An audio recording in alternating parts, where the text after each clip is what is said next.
Joseph in the gathering of Egyptian ladies.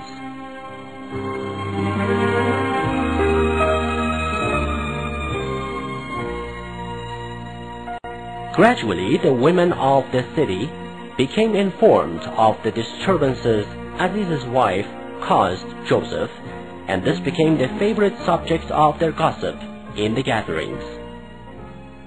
The wife of Aziz somehow heard about the reproachful way Egyptian ladies were talking of her, and after pondering about the situation for a while, she came up with a good idea. She decided to hold a party and thus invited a group of Egyptian ladies to her palace. The guests were all sitting in a room, and before each of them was set a dish of fruit and knives for peeling.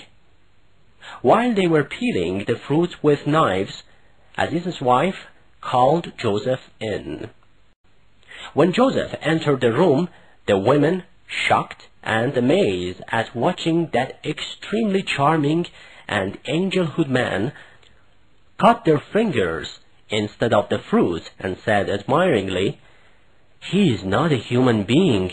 Certainly he is a noble angel."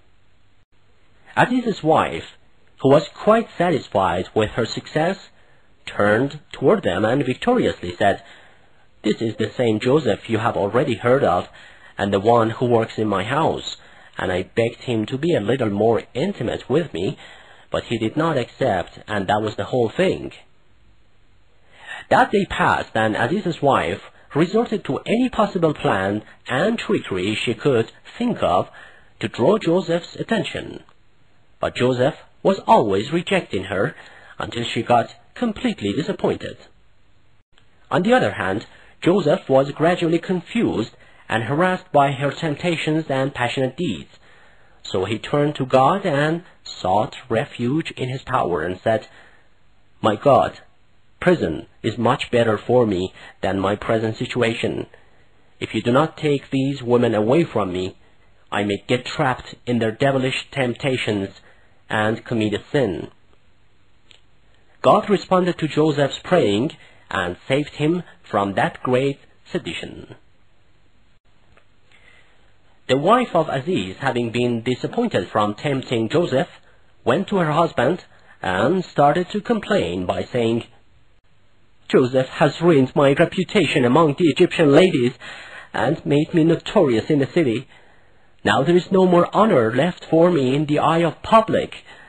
Thus, if you want me to regain my lost honor and fame, you should imprison Joseph and make him scandalous, so as to remove this mark of unfaithfulness from my honor."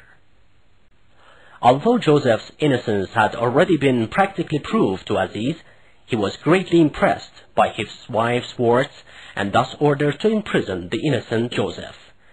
The day Joseph was put to jail, 2 young courtiers who were accused of hatching a conspiracy against the king to poison him were also taken to prison. One day they came to Joseph, and one of them said, "I had a dream in which I was making grape wine for the king."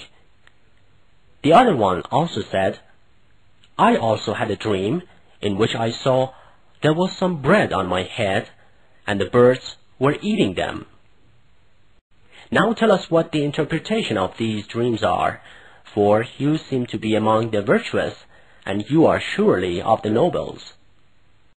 Joseph, making the most of this chance, started to propagate his own religion in the prison and said, "I'll tell you the interpretation of your dreams, and you shall know that God has taught me the science of interpreting dreams. I have turned away from those who reject God, refuse to trust in Him, and deny the resurrection day. I am following the religion of my ancestors, Abraham, Isaac, and Jacob. We all hate to consider a partner for God. Now say, which is better, a variety of gods and goddesses, or Allah, the One, the Supreme? These gods that you worship are only names which you and your fathers have given them.